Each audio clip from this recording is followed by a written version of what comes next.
ولقد يسرنا القرآن للذكر فهل من مدكر. We have made this Quran simple and clear for guidance. Who will step forward to receive its light? Welcome back to the Easy Quranic Arabic. Today we will learn types of Arabic feminine. There are basically two types of Arabic feminine: the real feminine gender, الجنس الحقيقي، and the figurative feminine gender. الجنس المجازي. Real gender refers to nouns that are male or female in the real or biological sense.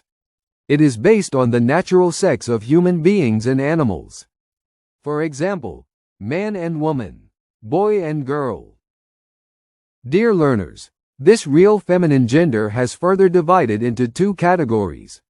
The one which has Tā಼ Marbūṭah, or round ta, and the second is without any Tā಼ Marbūṭah. Dear students, look at the two sentences belonging to the real feminine gender. The one feminine noun has round ta, while the second doesn't have any Tā಼ Marbūṭah, but still it is feminine noun. المسلمة صادقة. The female Muslim is truthful. Dear brothers, this is a nominative sentence because it starts with real feminine noun that is the subject of the sentence, and ends with an adjective that is the predicate of the sentence.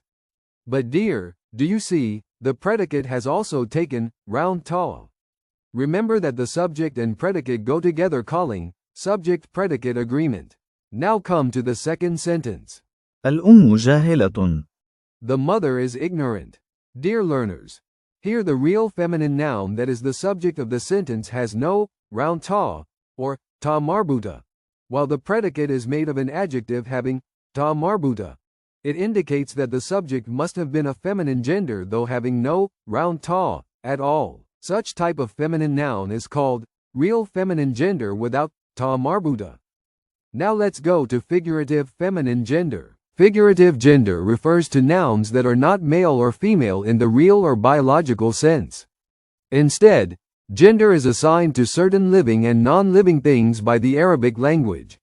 In other words, these nouns are treated as masculine or feminine grammatically, not because they have a natural gender. For example, in Arabic, the sun الشمس is grammatically feminine, while the moon القمر is grammatically masculine. Don't worry, dear students.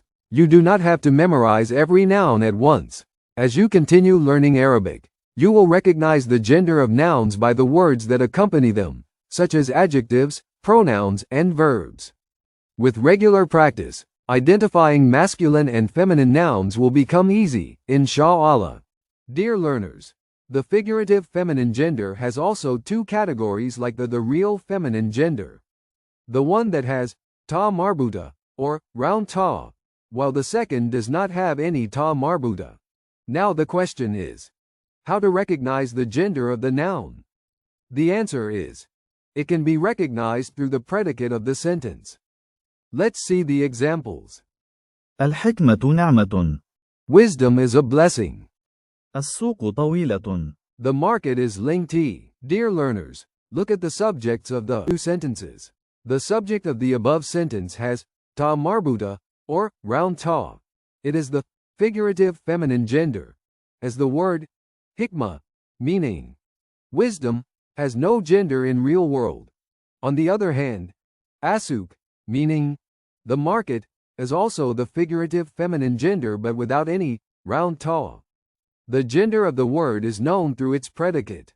In other words, the predicate of the sentence decides the gender of the noun used as the subject of the sentence. Anyhow, the figurative feminine gender that is actually a noun which is grammatically feminine in Arabic but does not refer to a female living being.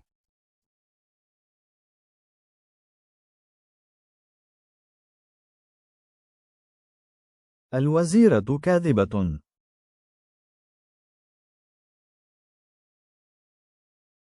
الأم عالمة.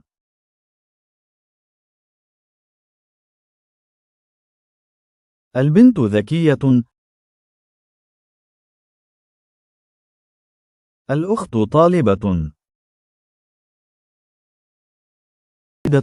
المدرسة قريبة.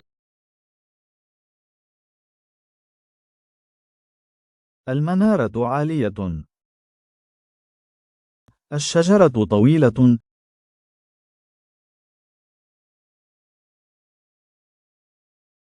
الأرض واسعة. الشمس شديدة. النار كبيرة.